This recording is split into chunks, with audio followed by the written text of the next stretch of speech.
안녕하세요. 김주근입니다. 시장을 멀찌감치 위에서 쳐다보는 여러 가지 경제적인 이야기들, 마크로적인, 좀 큰 거시경제적인 이야기를 우리 주간 단위로 하나씩 만들어 드리고 있죠. 오늘은 미중 간의 무역 분쟁이 도대체 이유가 뭐냐, 그 배경과 앞으로 어떻게 될 것인가 한 전망에 관해서 한번 생각해 보도록 하겠습니다. 최근에 신문에 아주 흥미있는 기사가 났습니다.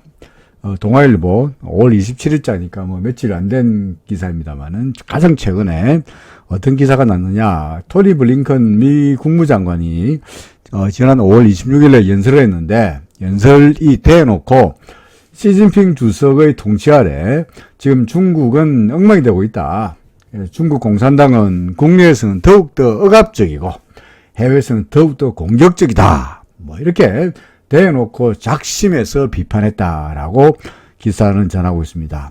구체적인 내용을 본다면 시진핑이 들어선 이후에 중국은 국내에서는 대규모 감시망을 촘촘하게 하면서 대규모 감시 체제를 통해 가지고 국민들을 억압하고 있고, 해외에서는 해외대로 대만에서 끊임없이, 특히 남중국해에서 끊임없이 불법적으로 해양 영유권을 주장하면서 대만 사태라든지 전반적으로 평화와 안정을 침해하고 있다.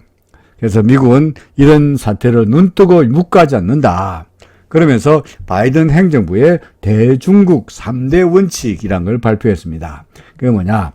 투자로서는 중국 경제를 위해서 반도체 투자 등의 미국 경쟁법을 제정한다는 거죠. 그래서 예를 들어 중국에 투자하기 위해서 중국에 투자하는 반도체 회사를 투자하지 못하도록 한다든가, 그죠?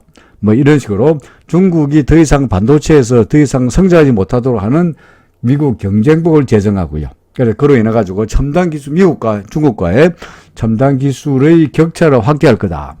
그 다음에 최근에 바이든 대통령이 우리나라와 일본을 방문했습니다만은, 그러면서 IPF라고 인도 태평양 경제 프레임워크 이런 걸 만들었죠. 그죠? 경제 프레임워크라는 말을 달긴 했습니다만, 사실은 미국의 의도는 유럽은 유럽대로 이제 우크라이나와 러시아의 전쟁으로 말미암아서 나토가 점점 커지고 있죠. 핀란드도 거기에 합세했고. 그러다 보니까 나토의 단결처럼 이런 단결을 이쪽으로, 아시아 쪽으로 옮겨가지고 인도 태평양 쪽으로 확대해가지고 결국은 중국을 견제하고자 하는 블록을 만들겠다. IPF에 중국은 들어가 있지 않잖아요. 그죠? 그래서 중국을 완전히 중국을 막는 블록화 시키겠다. 근데 유럽에서는 나토가 러시아를 막는 블록이라 한다면, 이쪽 아시아 태평양 쪽에서는 IPF가 중국을 막는 블록이 되도록 하겠다. 그리고 그 외에도 미국의 기술 경쟁력을 보호하기 위해서 여러 가지 수단을 강화하는데, 예를 들어서 강력한 수출 통제를 한다거나, 사이버 보안을 한다거나 등등을 통해 가지고 중국을 강력하게 주저앉히겠다. 이런 이야기를 대놓고 연설을 했습니다. 물론 중국은 거기에 대해서 중국 외무성 대변인이 강하게 반발하고 나서했습니다만은, 도대체 미국이 왜 도대체 중국을 못 살게 구느냐. 이건 사실은 뿌리가 있죠. 그죠? 우리가 알다시피 과거에 이 양반, 그죠? 누굽니까? 트럼프 시절에 미국과 중국과의 무역 전쟁이 시작됐죠. 그죠? 그 당시 미국과 중국과의 무역 전쟁이 시작된 것은 사실은 트럼프 때문이 아니고, 트럼프가 왜 갑자기 가만히 있는 중국을 건드려가지고 중국에 대해서 관세를 부과하게 했느냐 하면은, 그 다음 그래프를 보면은 우리가 그 이유를 쉽게 이해할 수 있습니다. 자, 이 그래프가 어떤 그래프냐니까, 미국에 대한, 그죠? 미국에 대한 중국과 일본의 무역 흑자예요. 무역 흑자. 위에 있는 거는 중국의 무역 흑자이고, 아래쪽에 있는 것은 일본의 무역 흑자예요. 대미 무역 흑자입니다. 미 무역 흑자인데, 지금 사실은 중국은 결국은 이 파란 색깔이 뭐냐니까, 중국이 미국의 물건을 팔고, 그죠? 미국에 팔고 받은 받은 달러죠. 그죠? 미국의 물건을 팔고 받은 달러 금액이에요. 글자가 안 쓰지나. 자, 달러 금액, 달러. 달러 쌓아놓은 거야. 근데 이때까지 얘들이, 중국이 달러를 가지고 어떻게 했느냐니까, 2012년까지만 하더라도 달러가 점점 무역 흑자가 늘어나니까 달러가 쌓이는데 중국이 미국에 수출하고 받은 달러가 점점 쌓이는데 그 달러로 뭘 했냐니까 중국이 미국의 국채를 샀어요. 이게 국채입니다. 그죠? 그러니까 달러가 늘어나는 만큼 무역 흑자가 늘어나는 만큼 달러 투자 물량도 늘어났죠. 그래서 그러다 보니까 사실은 2012년까지만 하더라도 미국은 중국에 대해서 무역 적자가 나더라도 크게 신경 쓸 거 없었어요. 왜? 물건을 수입하고 물건을 수입하고 그죠?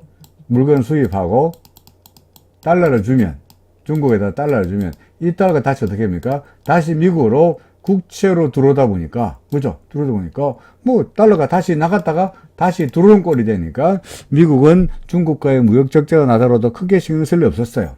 근데 재미있는 것은 2012년을 고비로 해가지고 2012년 고비로 해가지고 보다시피 어떻게 되고 있습니까? 무역 흑자는 중국의 대미 무역 흑자는 늘어나고 있는데 중국의 미국 국채 보유 물량은 어떻게 됐습니까? 점점 줄어들고 있죠. 그러니까 무역 흑자가 늘어날 만큼 이렇게 과거의 트렌드로 본다면 이렇게 늘어나야 될 텐데 국채가 어떻게 되고 있습니까? 이렇게 줄어들고 있는 거야. 그럼 도대체 이만큼의 달러를 가지고 뭐 했냐 라는 의문이 들죠. 그죠? 의문이 들면 도대체 중국은 이 달러 가지고 뭐 했나? 그 다음 페이지에 바로 설명이 나옵니다. 보다시피 중국의 미국 국채 보유 비중이 2012년을 고비로 해가지고 확연하게 떨어지고 있죠. 그럼 그 달러 가지고 뭐 했느냐 하면은 중국의 대미 투자 추이를 본다면 예를 들어서 이 그래프를 보시면 2000년까지만 하더라도 중국의 대미 투자는 전부 그린필드 투자였어요. 그린필드 투자라는 게 뭐 초원을 산다는 게 아니고 그린필드는 초원에다가 그러니까 허벌판에다가 공장을 신규로 짓는 걸 말해요. 공장을 신규로 설립하는 걸 갖다가 그린필드 투자라고 그래요. 그러니까 중국은 미국으로부터 받은 달러를 가지고 그죠? 수출하고 받은 달러를 가지고 미국에 투자하면서 회사를 새로 세웠어요. 그린필드 투자를 했어요. 그러다가 2005년부터 시작해서 파란 색깔의 M&A 비중이 점점 늘어나고 있죠. 최근 들어서는 M&A가 거의 한 80% 이상을 차지해요. 그럼 M&A가 뭐죠? 그린필드는 뭐고 M&A 뭡니까? 그린필드는 새로 회사를 설립하는 거고 M&A는 기존의 회사를 돈을 주고 달러를 가지고 사는 거죠. 그죠? 맞습니까? 중국이 미국에 있는 회사를 돈을 주고 왜 사죠? 트럼프가 보기에 아니 중국이 예전에는 미국에 수출하고 받은 달러를 국채를 꼬박꼬박 사더니 2012년부터 시작해서는 그 달러 가지고 딴짓 하더라. 달러가 뭐 하느냐? 미국에다가 투자하더라. 오케이. 투자한 건 좋은데 그 달러를 가지고 투자하면서 그 전까지는 회사를 새로 세우더니 지금 보니까 기존의 회사를 돈을 주고 사고 있는 거야. 뭐 하려고요? 그렇죠. 우리가 다 알죠. 그죠? 뭐 하려고요? 기술을 가져가기 위해서 하는 거죠. 트럼프가 이거는 눈뜨고 못 보겠다. 라고 하여서 내 칼을 받아라. 그래서 관세 폭탄을 받아라. 라고 했던 게 관세 내지는 미중 간의 무역 전쟁의 출발점이다. 라고 이야기합니다. 그래서 혹자는 하필이면은 트럼프가 대통령이 되는 바람에 중국하고 미국하고 사이가 벌어져가지고, 그죠? 사이가 벌어져서 이렇게 됐구나. 그 당시에, 2016년도입니다만은, 그 당시에 트럼프가 아니라, 그 당시 누굽니까? 미세스 클린턴이, 그죠? 클린턴이 만약에 대통령이 됐다면, 그죠? 미중 간에 이런 무역 분쟁도 없어지고, 그야말로 아주 세계 경제가 잘 돌아갔을 텐데, 하필이면은, 그죠? 미국 우위를 내세우는 트럼프가 대통령 되는 바람에 이런 꼴이 됐다. 라고 사람들은 그럽니다. 근데 그건 하나는 알고 둘은 모르는 소치입니다. 왜냐?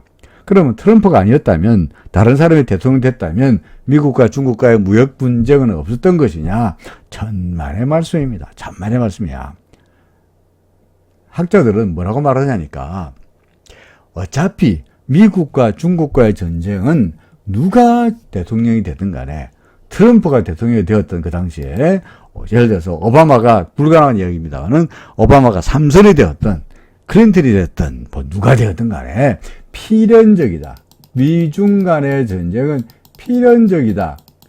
라고 주장합니다. 그 주장의 논거가 뭐냐니까 소위 투키티데스 함정이라는 겁니다. 투키티데스 함정. 투키티데스가 누구냐니까 투키티데스는 BC 5세기에 그죠? BC 기원전 5세기경에 그리스에 살았던 역사가예요. 역사가. 근데 역사가인데 이 역사가가 자신의 책에다가 그 당시 그리스, 그 당시 고대 그리스, 그 당시 세계 최강 국가는 스파르타가 이끌고 있는 스파르타였고요. 그죠? 였고. 그 다음에 그 당시에 신흥 국가가 어디냐니까 아테네였죠. 그런데 이 스파르타가 가만히 있는 아테네를 공격을 합니다. 이 공격이 뭐냐니까 이 전쟁이 소위 그리스의 펠로폰네소스 전쟁이라는 거고요. 이 펠로폰네소스 전쟁으로 인해 가지고 아테네는 멸망하고 그리스가 하나의 국가로 통일되죠. 그죠? 물론 스파르타는 아테네와의 전쟁으로 말미암아서 결국은 마케도니아한테 멸망하긴 합니다만은 이 펠로폰네소 전쟁에 대해서 투키티데스라는 역사가가 어떻게 설명하고 있느냐. 세계 최강의 국가가 있는데 스파르타 세계 최강의 1등 국가가 있는데 신흥 2등 국가가 기어오르면 1등 국가는 더 이상 견디지 못하고 2등 국가를 치게 돼 있다. 전쟁이 벌어지게 돼 있다. 따라서 1등 국가와 2등 국가의 전쟁은 어차피 피할 수 없는 함정이다. 라고 이야기를 합니다. 그래서 1등 국가와 2등 국가의 전쟁을 우리가 투키티데스의 필연적인 함정이라고 말하죠. 근데 사실 역사적으로 보더라도 이런 투키티데스의 함정으로 이야기할 수 있는 1등 국가와 2등 국가의 무역전쟁의 사례는 수없이 많이 있습니다. 한두 개가 아닙니다. 우리가 잘 아는 예를 시간 관계상 딱 두 개만 말씀드립니다. 1960년대 세계 최강 국가는 어디였습니까? 미국이었죠. 그죠? 거기에 소련이, 그죠? 소비에트 유니언이 냉전이 뭐니라고 덤빕니다. 그죠? 냉전이 뭐니 덤빕니다. 어떻게 합니까? 미국과 소련이 전쟁으로 이어지지 않습니다만은 미국은 소련이, 그 당시 소련은 같은 사회주의 국가이기 때문에 식량이 항상 모자랐어요. 그죠? 그 집단 농장이다 보니까 사람 생산성이 떨어지고 식량이 모자랐어요. 이 식량을 뭘 두고 사왔느냐? 소위 석유를 팔아가지고, 그죠? 석유를 팔아가지고 우랄 지역에서 나는 그 석유를 파는 달러 가지고 식량을 사왔죠. 근데 그 당시 미국은 식량 가격을 소위 식량 메이저를 이용해가지고 식량 가격을 왕창 올리고 반면에 그 오펙을 이용해가지고 사우디 쿠웨이트를 해서 유가를 왕창 떨어뜨립니다. 그러니까 소련은 이 식량을 사올 달러가, 석유를 판 달러가 없어가지고, 소련이 어떻게 합니까? 소련이 어떻게 합니까? 망합니다. 결국 소비에트 연맹이 해체가 됩니다. 그죠? 없어집니다. 그렇죠. 자, 1980년대 세계 최강 국가는 미국이었습니다. 그죠? 거기에 일본이 수출을 많이 해가지고 세계 2위에 소위 무역 국가이면서 GDP도 늘어나는 국가로 올랐습니다. 이럴 때, 1985년도에 미국이 일본을 플라자 호텔이라는 곳에 부릅니다. 불러서 협박을 하죠. 야, 니네들 죽을래? 관세 폭탄 맞을래? 아니면 수출 줄일래? 일본은 어떻게 합니까? 저희가 엔화를 강세로 만들게 평가 절상시키겠습니다. 그러죠. 그래서 그 당시 엔화가 플라자 협상하기 전만 하더라도 1달러가 240엔이었어요. 10달러를 1년 반 만에 1달러가 120엔으로 떨어집니다. 우리나라 환율로 말한다면 현재 1달러가 1200원인데 그게 1년 반 후에 1달러가 600원 되는 꼴이죠. 그죠? 원화가 엄청나게 강세죠. 엔화가 엄청 강세됐죠. 일본은 어떻게 했습니까? 엔화가 강세되면서 수출 경쟁력을 잃고 일본은 잃어버린 30년으로 접어들면서 완전히 어떻게 합니까? 완전히 몰락하죠. 결국은 뭐냐? 1등 국가인 미국에 대해서 2등 국가가 기어오르면 1등 국가는 더 이상 참지 못하고 조진다는 거죠. 전쟁을 건다. 이게 바로 투키티데스의 함정입니다. 그죠? 최근 들어서 세계 최강 국가가 누굽니까? 미국입니다. 거기에 중국이, 그죠? 중국이 기어오르죠, 그죠? 기어오르죠. 이럴 때 미국은 더 이상 참지 못하고 중국을 쳤다라고 하는 게 투키티데스의 함정으로 미중 간의 전쟁을 설명하는 이론이죠. 실제로 보시면은 IMF의 전망에 따르면요, 그죠? IMF 전망입니다만은 현재 이 미국의 GDP는 이렇게 되고 있고요, 그죠? 그 다음에 중국의 GDP가 그 뒤쪽을 따라가고 있는데 현재 아직까지는 미국의 GDP가, 그죠? 중국의 GDP보다 확실히 많아요. 하지만 그러니까 서로 사이가 좋았죠. 그러다가 점점 중국이 기어오르면서 현재 2030년쯤 되면은 드디어 중국의 GDP가 미국의 GDP를 앞서게 되죠. 그러니까 도저히 미국은 이런 꼴을 못 보겠다는 겁니다. 그죠? 그래서 실제로 미국 내에서도 예를 들어서 그럼 공화당만, 그죠? 공화당이 트럼프가 있을 때 공화당만 반중이고 중국에 대해서 반대하고 있고 민주당은 예를 들어 중국에 대해서 호감을 가지고 있느냐? 천만의 말씀이야. 미국 내에서의 중국 비호감도로 본다면 73%가 비호감이야. 중국 싫어요. 왜 싫었습니까? 이런 꼴을 보기 싫다는 거죠.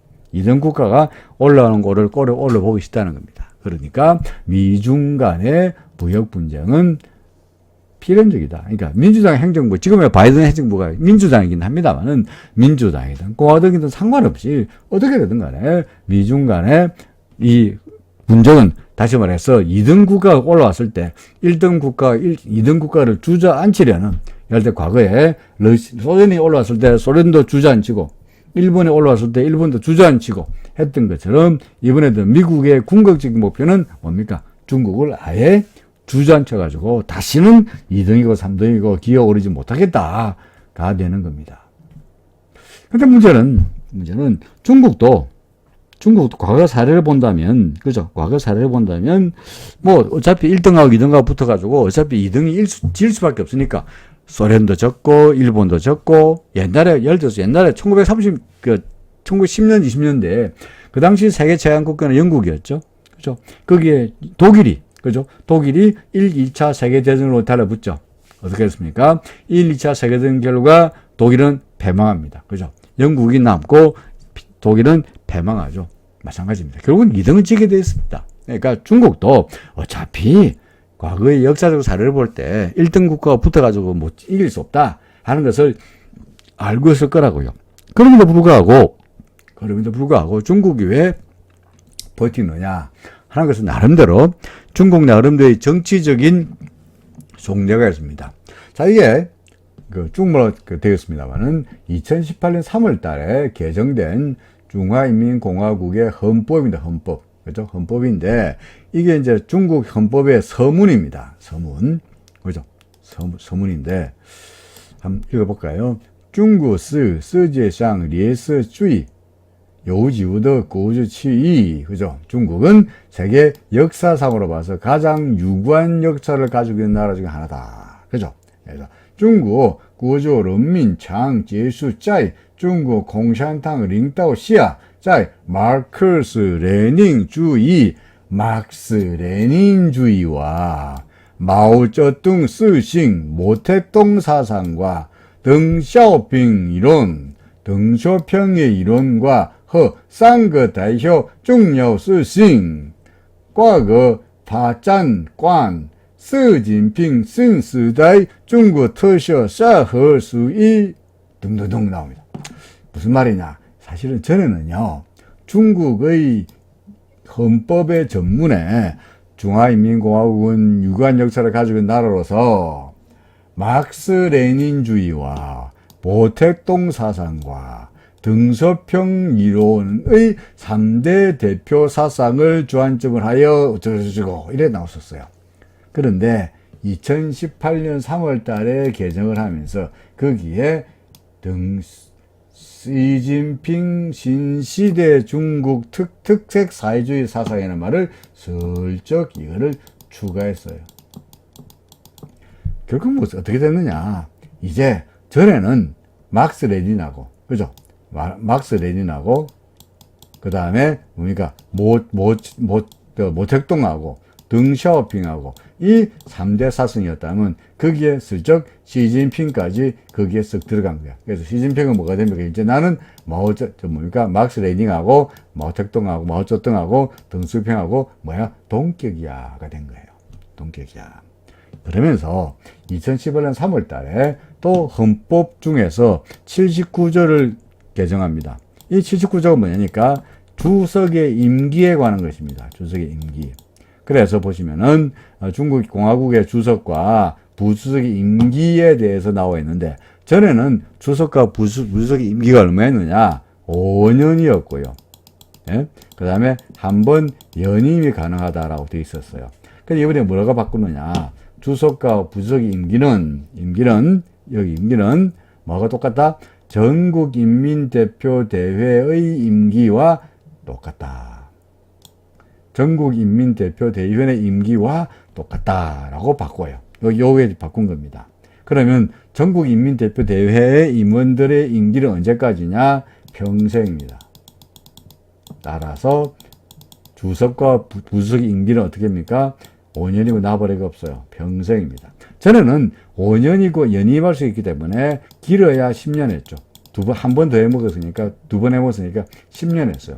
그 전에 후진타오도 그렇고 다 10년씩 해먹었어요. 하지만 시진핑이 되면서 이 2018년에 헌법을 완전히 개정해서 시진핑, 모택동과 덩쇼평과 마오쩌둥과 동격이야. 그리고 헌법에서 정한 임기 평생으로 바꿔버립니다. 무슨 말입니까? 시진핑, 나 앞으로 30년 이상 해먹을 거야. 로 바꿉니다. 그죠?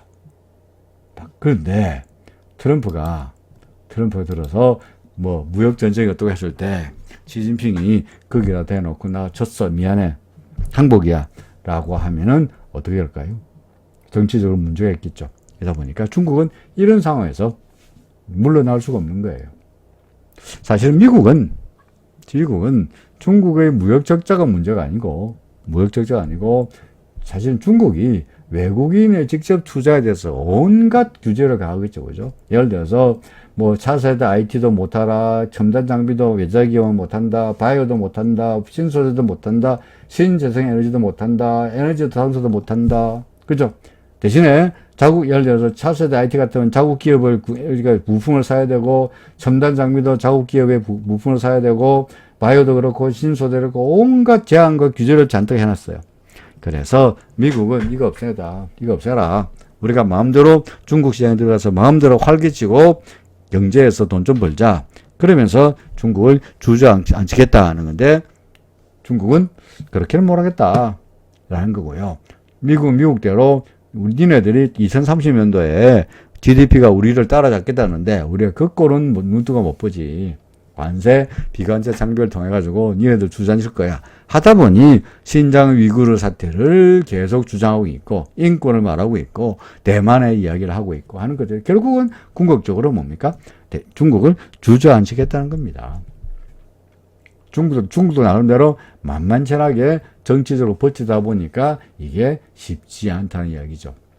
더더구나 사실은 전에 트럼프 시절만 하더라도 그죠? 트럼프 시절만 하더라도 어떻게 본다면 쉬웠어요.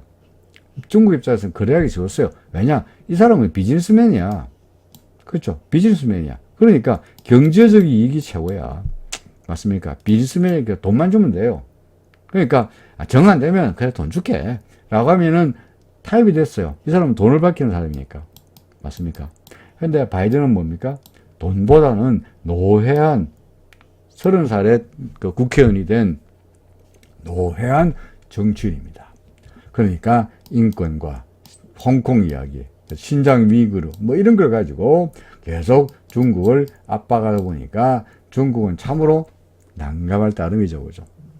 어떻게 됐든 간에 중국으로서는 예를 들어서 1대1로라든지 그죠? 그 다음에 2035년도에는 선진국으로 진입하겠다는 중국의 드림 오브 차이나를 가지고 있는데 이게 앞으로 험난한 일이 계속적으로 부딪히지 않겠나 싶습니다. 민주당이든 공화당은 상관없지.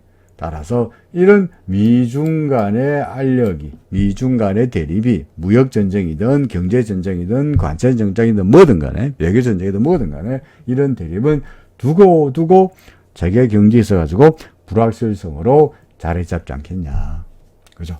이런 것들이 우리로서는 주식시장으로 봐서는 여전히 경제적인 불확실성이 될 수밖에 없지 않겠냐. 누가 대통령되든 상관없다 이거죠. 뭐 바이든 이번에 2016년 뭡니까? 이제 2020년부터 시작해서 그 4년 지난 다음에 그럼 다른 사람이 또 공화당 정부가 또 들어서 또 민주당이 들어서면 또 바뀌지 않겠냐 하는 생각은 순진한 생각이라는 거죠. 그러니까 끝장을 봐야 될 테니까 쉽게 끝나지 않는 전쟁이 이어질 거다. 뭐 이런 이야기가 되겠습니다. 오늘은 미중 간의 무역 전쟁에 대해서 소위 투키티데스라는 역사학자가 말하는 투키티데스의 함정을 이용해서 그 배경과 전망을 알아봤습니다. 네, 고맙습니다. 다음 주에 뵙겠습니다.